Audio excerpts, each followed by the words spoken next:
Duwa ka mga manugpangisda na aktuhan nga nagapamukod sa Iloilo River. 8 ka kilo nga nahulik, ginkumpis ka. Si Zen Kilantang nakatutok.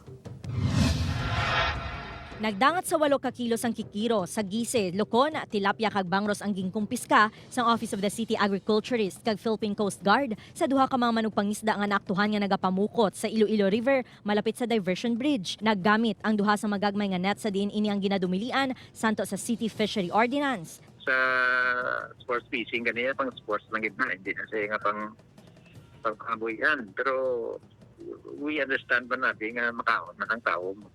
So hindi para sina ang mga tagwalo ka kilo kag igamitan niya net.